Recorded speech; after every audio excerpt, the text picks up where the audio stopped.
मैं राष्ट्रीय स्वामी सहायक आचार्य राजनीतिक विज्ञान गवर्नमेंट कॉलेज श्री डूंगरगढ़। बच्चों, आज हम भारत शासन अधिनियम 1935 के बारे में बात करेंगे। उससे पहले हम भारत शासन अधिनियम 1909 और 1919 के बारे में अध्ययन कर चुके हैं।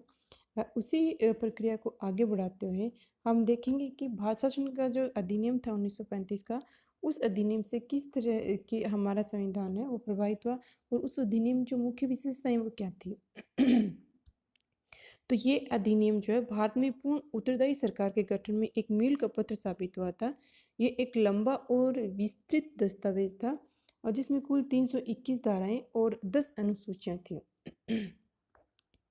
भारत और इस अधिनियम की बात करें तो इसकी सबसे महत्वपूर्ण विशेषता थी कि इसके तहत केंद्र में द्वैत शासन की स्थापना की गई थी और संघात्मक सरकार यानी कि संघ के रूप में केंद्र की स्थापना की गई थी।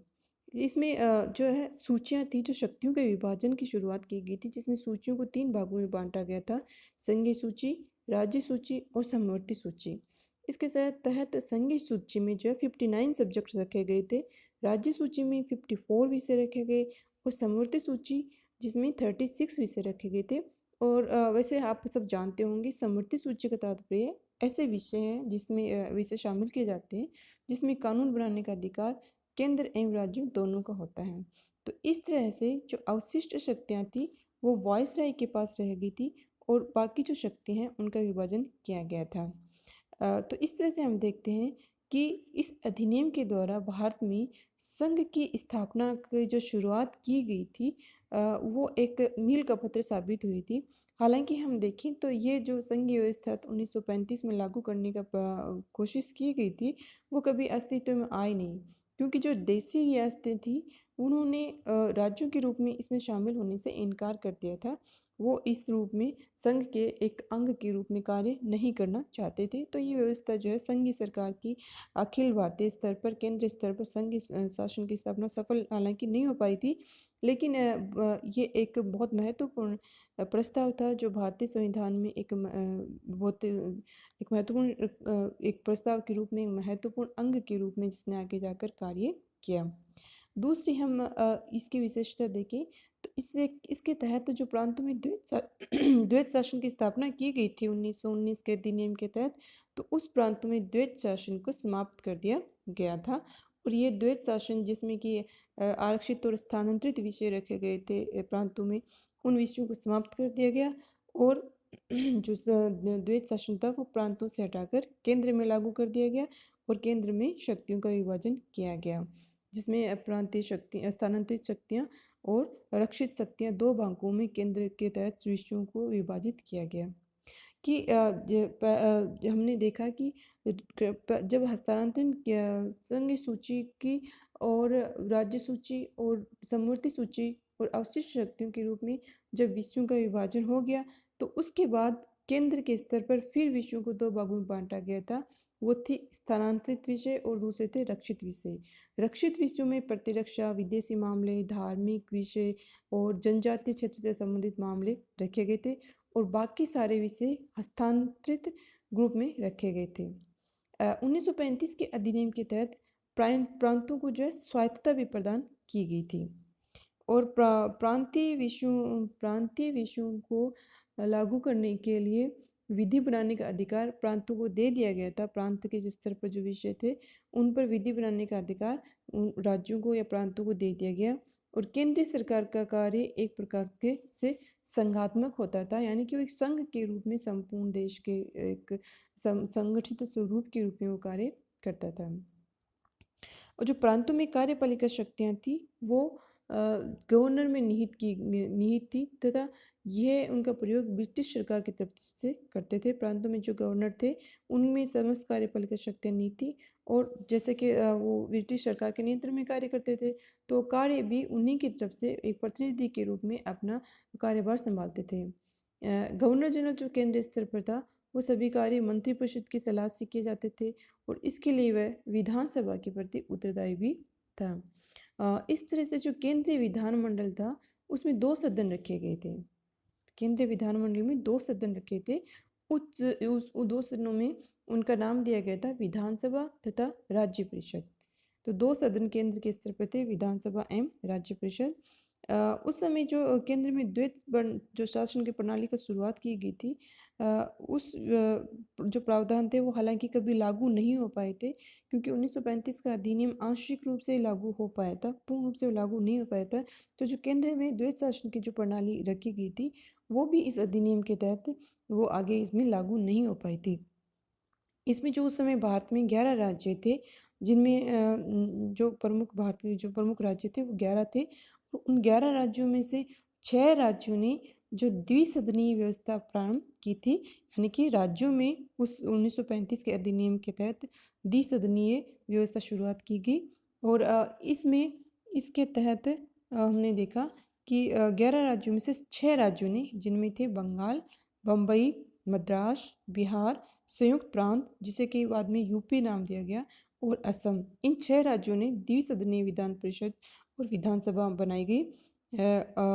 हालांकि उन पर भी कई प्रकार के प्रतिबंध लगाए गए थे। आगे हम देखें तो जो पृथक निर्वाचन प्रणाली थी, जो 1909 के अधिनियम के तहत सर्वप्रथम मुस्लिमों को पृथक से निर्वाचन प्रतिनिधित्व का जो अधिकार दिया गया था, उस प्रणाली को और अधिक विकसित किया गया, उसका स्वरूप को और अधिक विस्तार किया गया।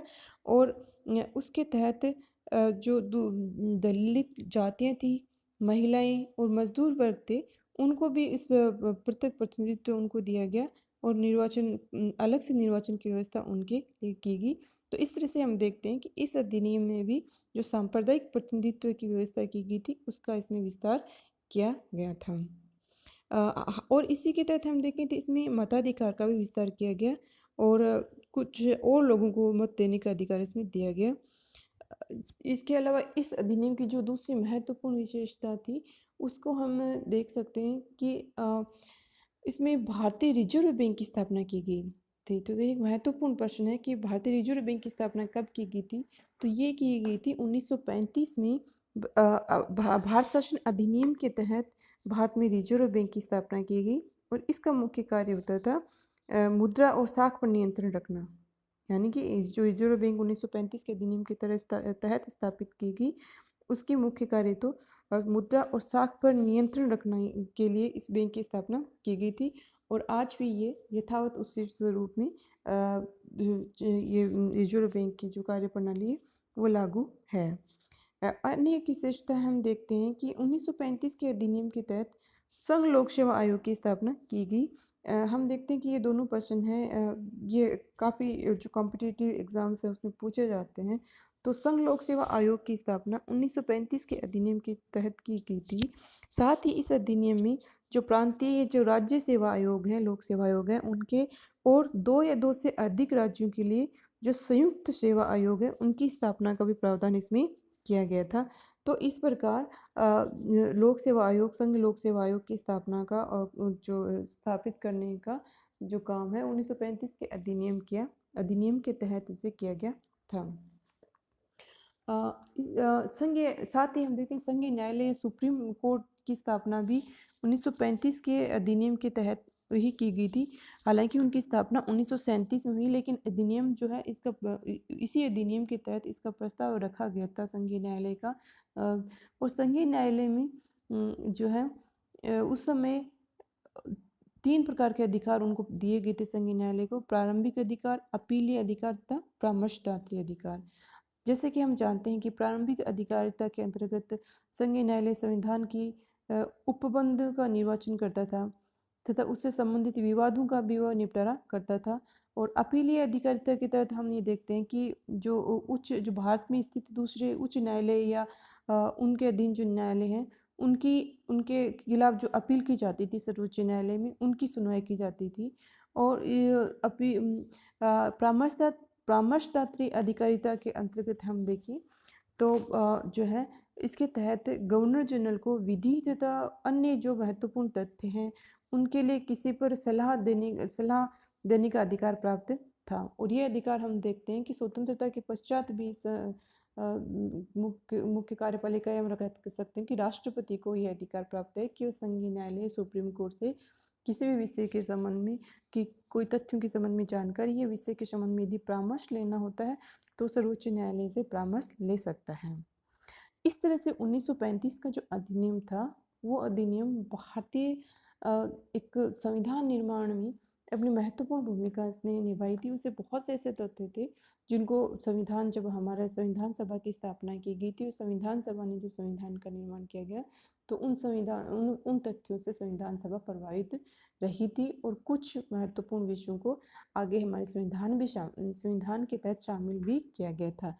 लेकिन 1935 का जो अधिनियम तत्कालिक समय में लागू किया गया, जो पारित किया गया था, वो अधिनियम वास्तव में बहुत से उसके विषय थे वो लागू ही नहीं किए गए थे। वो खाली मात्र कागज़ के स्तर पर ही रहे थे, दस्तावेज के रूप में वो रहे थे, उनको व्यवहारिक रूप में उनको लागू नहीं किया गया था। नेहरू ने इसके 1935 के अधिनियम के बारे में कहा है कि ये एक ऐसा अधिनियम था जिसे कि अनेक ब्रेकों वाला इंजन रहित गाड़ी कहा जा सकता है। तो नेहरू ने इसे माना है कि ऐसा अधिनियम है जिसमें जगह जगह पर व्यवधान रखे गए हैं और जो उसकी स्थापना की गई है उसको व्यवहारिक नहीं कहा जा सकता। ये इंजन रहित गाड़ी की तरह गाड़ी के रूप में ये अधिनियम लाया गया था। इस तरह से 1935 का जो अधिनियम था वो आया था। उसने जो संविधान निर्माण में उसने अपनी एक भूमिका निभाई थी। उसके पश्चात 1947 में जब भारत स्वतंत्रता अधिनियम पारित किया गया था, जब अंग्रेजों ने भारत को छोड़ भारत भारत भारत में पूर्ण उत्तरदायी सरकार की स्थापना करने के लिए राजी हो गई थी, तो 1947 में ये अधिनियम भारतीय स्वतंत्रता अधिनियम पारित किया गया था, ये लाया गया था। 20 जनवरी 1947 को ब्रिटिश के जो प्रधानमंत्री थे, तत्कालिक प्रधानमंत्री एटली, उन्होंने ये घोषणा की थी कि 30 जून 1947 को भारत में ब्रिटिश शासन जो पूर्णतः समाप्त हो जाएगा और जो सत्ता है वो पूर्ण रूप से उत्तरदायी रूप से भारतीयों के पास सौंप दी जाएगी। तो इस घोषणा के पश्चात इस अधिनियम में जो प्रावधान किए गए थे वो विशेषताएं थी। उनमें से यदि हम प्रमुख विशेषताओं की बात करें तो 1947 के भारतीय स्वतंत्रता अधिनियम के तहत 15 अगस्त 1947 को भारत को पूर्ण रूप से आज़ाद करके उसे स्वतंत्र और संप्रभु राष्ट्र घोषित कर दिया गया था। साथ ही भारत का विभाजन करके दो स्वतंत्र डोमिनियनों यानी संप्रभु राष्ट्र के रूप में भारत और पाकिस्तान का में विभाजन किया गया था। और इसके अलावा इसमें वाइसराय का पद समाप्त कर दिया गया था और जो दोनों स्टेट्स थे, डोमिनियन स्टेट थे भारत और पाकिस्तान, उनको उनको अपने अपने देश में संविधान बनाने के लिए संविधान सभा का गठन करने की शक्ति उनको दी गई थी। कि इसी शक्ति को दी गई थी। इस कानून में जो है ब्रिटेन में भारत सचिव का पद था वो समाप्त कर दिया गया था और 15 अगस्त 1947 में जो भारतीय रियासतों पर ब्रिटिश संप्रभुता थी उसकी पूर्ण रूप से समाप्ति की घोषणा कर दी गई थी। इस अधिनियम की जो नया संविधान बनाने के लिए नया संविधान बनने तक प्रत्येक जो दोनों डोमिनियन स्टेट्स थे उनको शासित संचालन करने के लिए भारत शासन अधिनियम 1935 के तहत उनकी प्रांतीय सभाओं में सरकार चलाने की व्यवस्था की गई थी। यानी कि जब तक दोनों देश अपनी नई संविधान का निर्माण नहीं कर लेते हैं तब तक वो 1935 के अधिनियम के तहत अपने अपने देश में प्रांतीय सरकारों को चलाने की व्यवस्था कर सकते हैं। इसी के तहत हम देखते हैं कि जो राज्य सचिव था सिविल सेवा में नियुक्ति करने और उनके पदों में आरक्षण करने की प्रणाली थी वो समाप्त कर दी गई थी और 15 अगस्त 1947 के मध्य रात्रि को भारत में ब्रिटिश शासन का अंत हो गया और जो समस्त शक्तियाँ जो ब्रिटिश शासक के पास थी वो सारी शक्तियाँ दो नए स्वतंत्र डोमिनियन स्टेट्स थे जो भारत और पाकिस्तान, उनको स्थानांतरित कर दी गई थी। उस समय हालांकि लॉर्ड माउंटबेटन जो है नए डोमिनियन भारत के प्रथम गवर्नर जनरल बने थे। उन्होंने ही सर्वप्रथम जवाहरलाल नेहरू को भारत के पहले प्रधानमंत्री के रूप में शपथ दिलाई थी। 1946 में बनी संविधान सभा को स्वतंत्र भारतीय डोमिनियन की संसद के रूप में स्वीकार किया गया था। तो हम देखते हैं कि जब 1947 में हम आज़ाद हुए थे तो सर्वप्रथम जो हमारे प्रधानमंत्री थे उनको शपथ जो माउंटबेटन ने दिलाई थी और जो हमारी संविधान सभा थी उसी को उस वक्त संसद के रूप में स्वीकार किया गया था कि संसद ही उस वक्त जो संविधान सभा थी वो संसद के रूप में कार्य करेगी। धन्यवाद।